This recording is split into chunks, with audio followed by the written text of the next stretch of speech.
A Morning Pitt Mailbag on a Wednesday? Has the whole world gone crazy? Am I the only one who cares about the rules?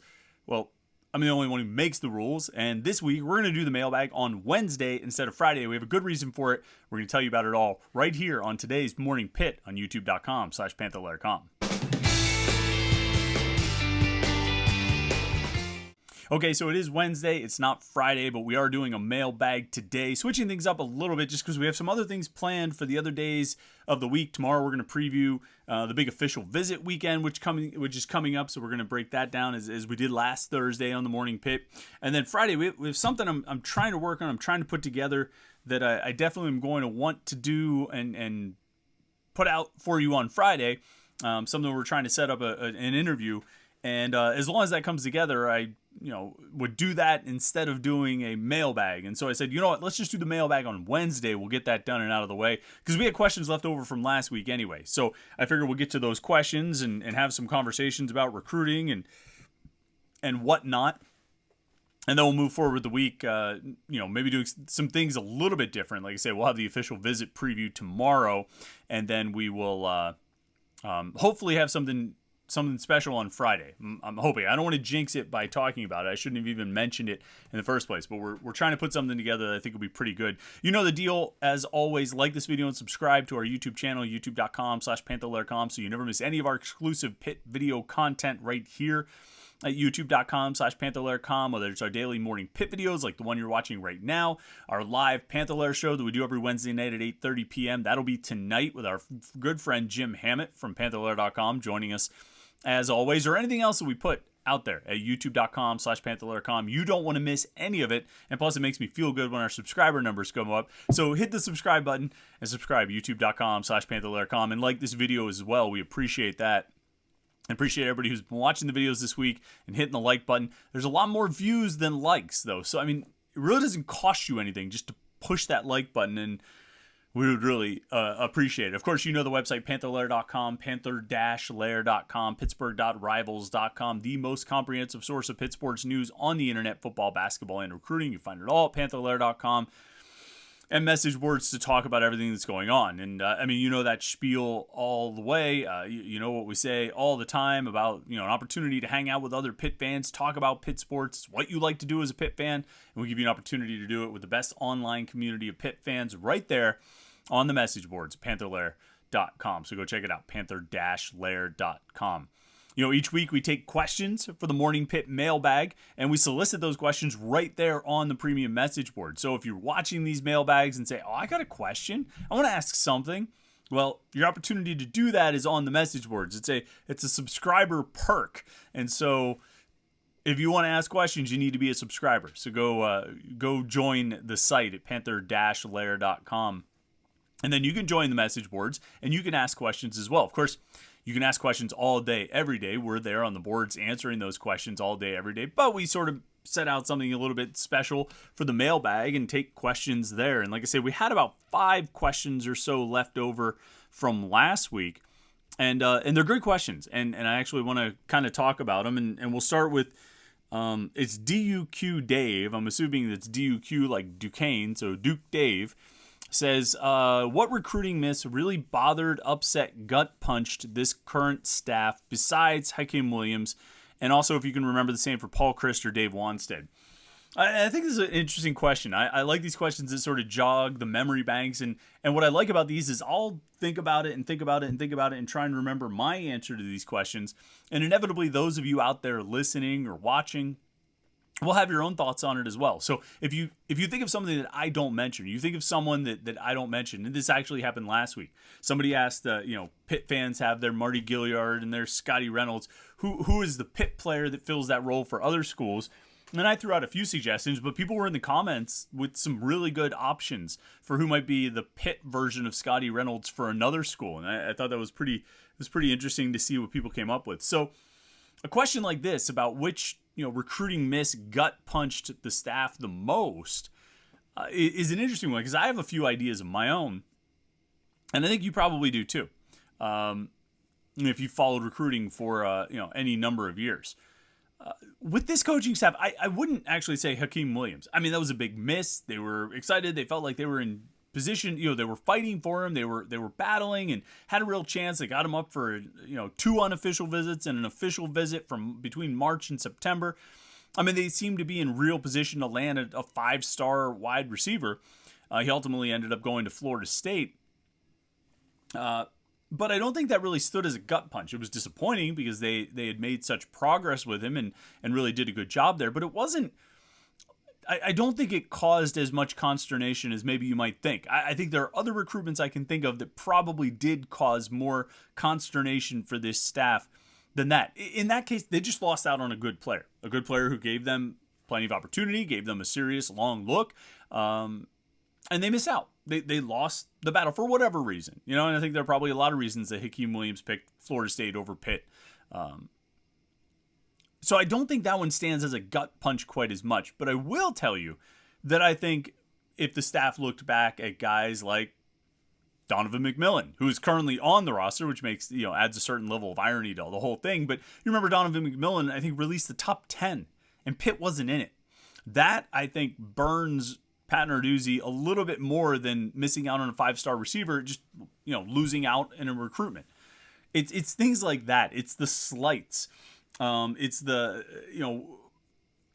when Pat Narduzzi feels like he or his program have been insulted, that's what gets him. And losing a recruiting battle is not the kind of insult that's going to, burn him like that. It's something like I say, Donovan McMillan not including Pitt in his top 10. That year, that 2017 class where Pitt got, Paris Ford, but missed on Lamont Wade and CJ Thorpe and, Josh Lugg and Kurt Heinisch and David Adams and all those guys. They missed out on all those guys. I think there were some in there that probably burned the staff, that really sort of stood as a gut punch. I think there have probably been recruits along the way who they felt like they were in good shape with and they ended up missing out on.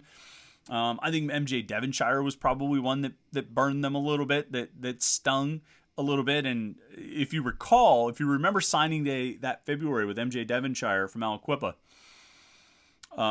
Devonshire was going to announce at whatever time, 10 o'clock or something like that, a.m. He was having a press conference.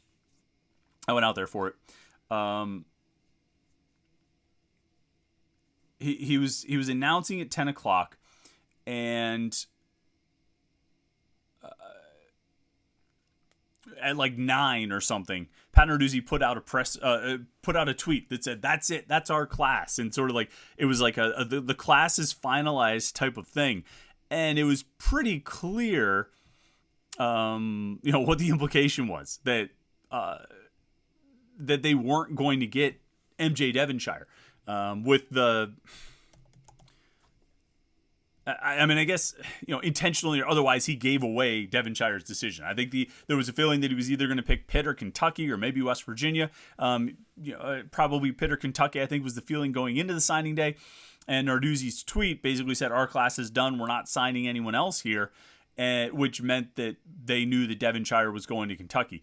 Did he intentionally send that tweet to try and steal some of the buzz away from Devonshire's announcement, which would come an hour later? Maybe, maybe not. I don't know. But certainly we know that there is a level of pettiness that can come out of that Twitter account from time to time. And I wouldn't put it past, in that particular situation. And I think there have been other little spots where Narduzzi has maybe taken a shot here or there, particularly at a local guy who turned down Pitt, and maybe did so in a way that Narduzzi wasn't particularly comfortable with. Those are probably the ones that stick with him. I would think if you would ask Pat Narduzzi, those would probably be the ones that he would say kind of burned him the most. If you want to go back, though, to Paul Chryst, I can tell you what that one was. That one actually wasn't that hard to figure out. It was Drayvon Henry. I think Drayvon Henry has to probably stand as one of the more frustrating recruiting losses for Pitt. It certainly was for that Paul Chryst coaching staff. If you recall, when Drayvon Henry committed, he committed in Aliquippa, and he had a press conference, and if you recall, his mother had some comments. When he committed, and she kind of took some shots at Pitt and kind of said some not very nice things about Pitt and what it was like down there. And I was trying to see if I could find some of those quotes, but it definitely burned the staff. I mean, the staff did not feel good about how that whole thing had gone down. I think they had concerns throughout that recruitment that they weren't really they weren't exactly happy with how it was all being handled. And then to have those comments kind of come publicly where the local school is catching strays at a commitment announcement, that's pretty rough. That can sting. And I think that one left a mark. For Dave Wanstead, I was trying to look back to find a good option of one that might have burned the staff the most. I mean, you're getting back now, 15 years, which is jogging the memory, to say the least. I do think Miles Diefenbach, if you remember Miles Diefenbach, offensive lineman from Fox Chapel, his father was the women's tennis coach at Pitt, visited Pitt like a million times, would use the word we when he talked about Pitt, who'd say, I think we're going to have a really great season, and, we're this, we that. And then he took a visit to Penn State. And it was like in the spring of his junior year. And he took a visit to Penn State and said, you know what, actually, I kind of really like it here. And ended up committing to Penn State. And the lock of all locks disappeared like that. I think that one is probably one that stung that staff quite a bit. Those guys, though, might be able to give you some better answers and better options if they could dig a little bit deeper into their memories than I could. I mean, so nothing really jumps to mind outside of that. Not even like a Terrell Pryor. I think that was, again, a situation where they lost out on a good recruit and a guy who kind of moved out of their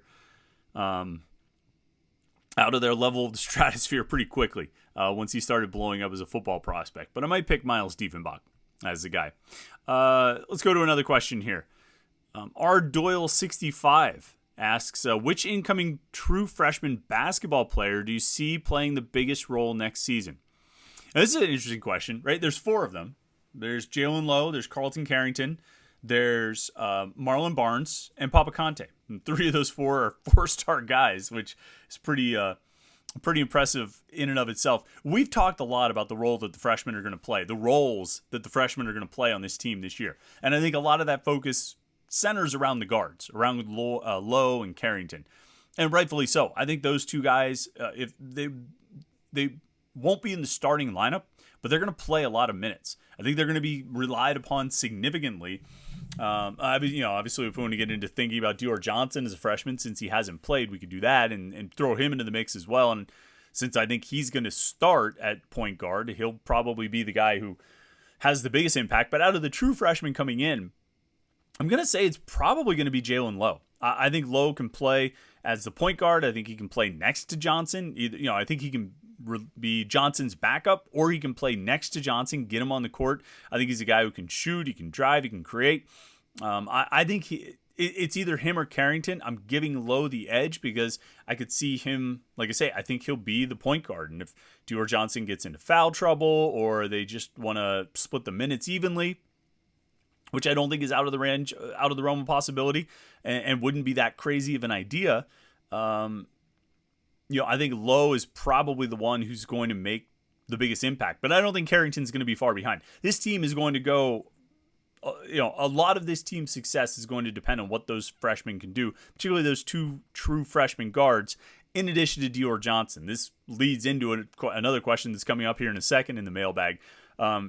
But so much of this team's success is going to come from those guards. And if Lowe and Carrington are as good as they're supposed to be, if Dior Johnson is as good as he's supposed to be, then they're going to be, I think the team could be really good. I really do. But they're unproven. As the message boards are so quick to point out, they are unproven. While, skipping over the fact that it's college basketball where unproven guys prove themselves rather quickly all the time. And I think Pitt is going to be counting on that happening this year. And so that leads into the next question. B. Evans 412, higher ceiling this upcoming season, football or basketball? Well, we can start off with the semantics of how we define the higher ceiling. Basketball is going to win more games than football. You want to put it that way? Could we do that? Which team wins more games this year, basketball or football? That would have been a funny joke 2 years ago, or even last offseason. We could have asked that question and probably had a good chuckle about, I don't know, football might win more games than basketball. Well, now, not so much. I'm pretty sure we've moved past the point of those jokes being funny. or relevant. Basketball will win more games than football. We could say that. But in terms of ceiling and accomplishments, and probably the best way to phrase this question is, which team, when we look back at the end of the season, who will we say had a better season?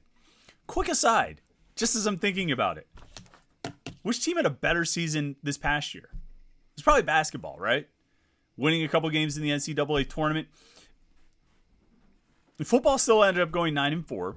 They were ranked for a decent amount of the season. They started the season ranked. They ended the season ranked. They finished the season with a win over UCLA in the Sun Bowl. I think they had, they won 5 games in a row to finish the season, and ultimately left everyone with a good feeling, a positive vibe, good vibes, and positive feelings after the season was over. Basketball, though, was coming from such a pit, coming from such lows that they had, their success feels even more accomplished because of where they were coming from. I guess, and I might ask our friend Jim Hammett this on the Panther-Lair show tonight. I'm going to write it down so I remember to ask this. Basketball, I guess you would say, had a better season last year because of the overall success. Who will we look back and say had the better season in 2023-24? And I go back and forth on this because both teams, football and basketball, are going to be relying on, to some extent, to varying degrees, unproven commodities. Now, Phil Dracovic obviously has success in his past. He's had some good seasons of college football. There's certainly more of a resume and more, proof, I guess, for him than there is for Dior Johnson and Jalen Lowe and Carlton Carrington. That said, there's plenty of evidence of Dracovic not playing well too. There's a season or two where he was pretty good, and then there's been a season or two where he's been not very good. In addition to the issue with staying on the field, which has been a problem for him all of his years since he became a full-time starter. So we have evidence of Dracovic being good, but we also have evidence of him being bad. We don't have evidence of Dior Johnson, Carlton Carrington, or Jalen Lowe at all, aside from the fact that these guys have been really good basketball players coming out of high school. And in football, that counts for something. You know what I mean? That you can still have those transitions made, I think, a little more smoothly than they often happen in football. And so I guess what I'm saying is if you had to pick one of these two sports where you're going to go into it relying on freshmen in key positions, you would rather have it in basketball than in football. And you're talking about Dior Johnson, a guy who, at points in his high school career was looked at as a potential lottery pick. You're talking about Jalen Lowe and Carlton Carrington, two of the top rising guards in the senior class coming into, their freshman year of college. But it still doesn't come back to answer the question. I still can't decide what I think is more likely. This is the question, ultimately is what is more likely to happen? Phil Dracovic plays really well, or Dior Johnson, Jalen Lowe, and Carlton Carrington play really well? And I don't have an answer to that. I don't. Put a gun to my head, I would probably say basketball. I really would, because, we saw last year the impact that subpar quarterback play can have. And it's not like last year was the first time we've seen that. We saw it in 2019. To some extent in 2020, although I think Kenny Pickett, I'm not going to go down that road. I think he was better at points in that year than he probably gets credit for, but on the whole, it wasn't a very good season. What we saw last year was a team that, yes, won 5 games in a row to finish the season. Won the bowl game, won those 4 games in November. It did a whole lot of it with defense. Did a whole lot of it with the running game. Did not so much of it with the quarterback.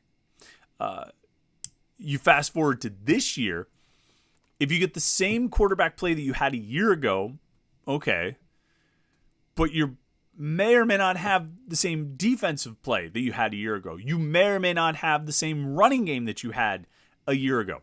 And so if you don't have those two things picking up the slack for inadequate and insufficient quarterback play, now the bar starts dropping.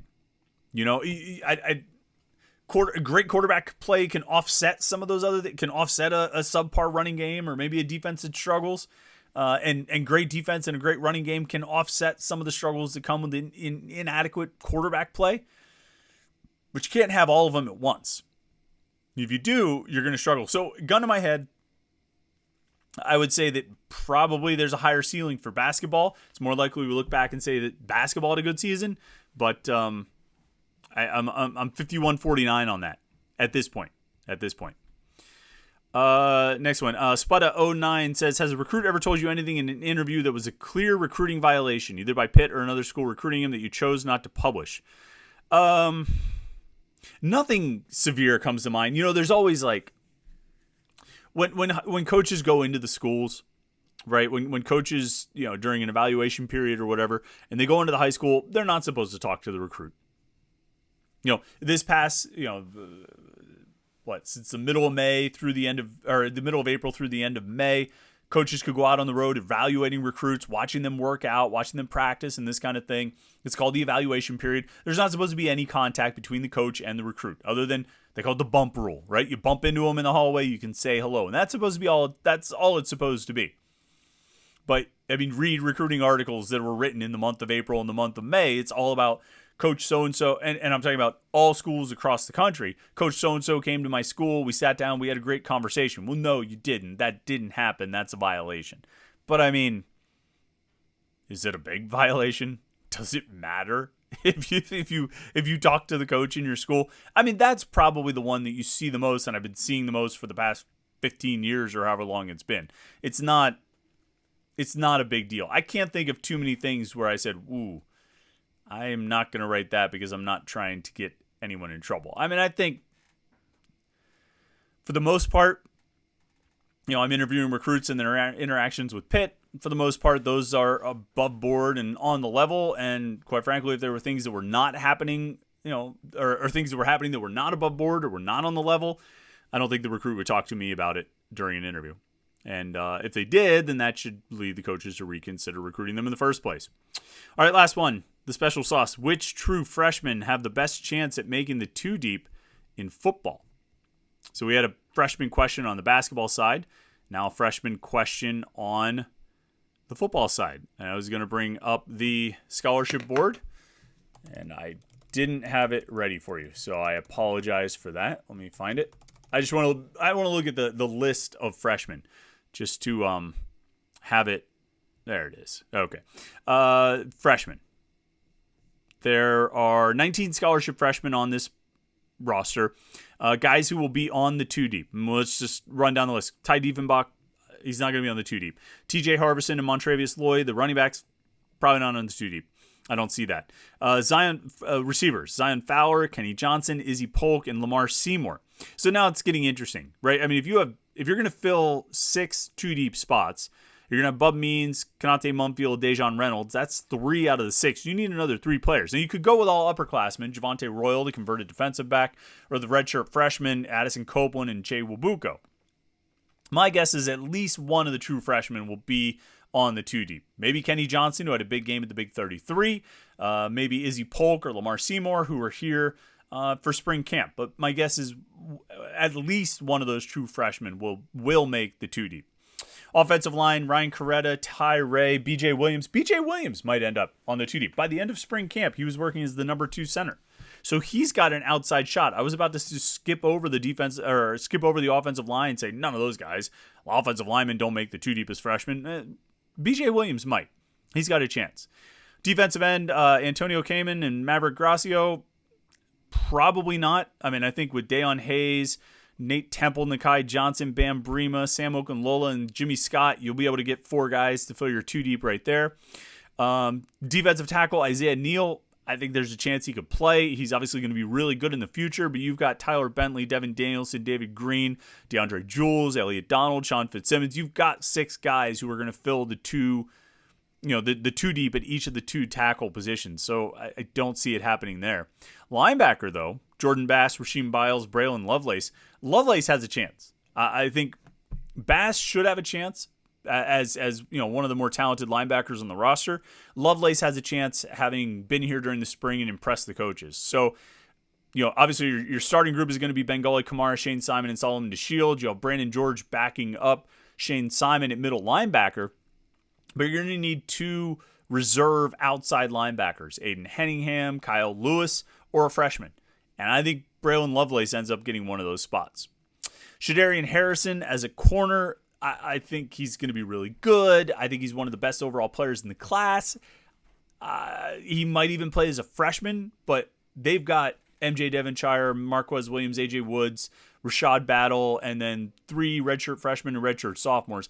I just don't see Harrison cracking the 2 deep, and it's the same thing at safety. Jesse Anderson and Cruz Brookins, Donovan McMillan, PJ O'Brien, Steph Hall, Javon McIntyre, that's going to be your 2 deep, with Buddy Mack kind of outside the group right there, or maybe as an or backup.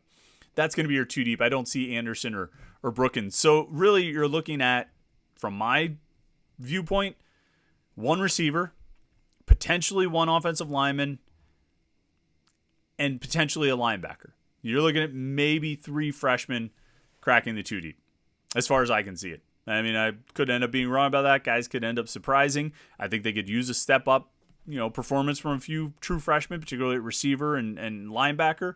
But that's kind of how I see it right now. One receiver, 1 lineman, 1 offensive lineman, I should say, and 1 linebacker. All right, that was the mailbag, the Morning Pitt Mailbag, and it was on a Wednesday. Did it a little bit different this week, but hopefully things come together for us to provide what we're hoping to provide on Friday. So I'm looking forward to that. Going to keep working on it. In the meantime, make sure you tune in tonight at 8:30 p.m. for the Panther-Lair Show. It's live right here on youtube.com/Panther-Lair.com. Jim Hammond and I will be here talking about everything going on in Pitt sports, the big official visit weekend that just happened, the big official visit weekend that's coming up, and everything else going on. So make sure you tune in right here, youtube.com/Panther-Lair.com. Like this video and subscribe to the YouTube channel, and then head over to Panther-Lair.com for the latest Pitt sports news, Panther-Lair.com. We will see you tonight on the live show, and we'll be back again tomorrow morning for another episode of The Morning Pit right here on youtube.com/Panther-Lair.com.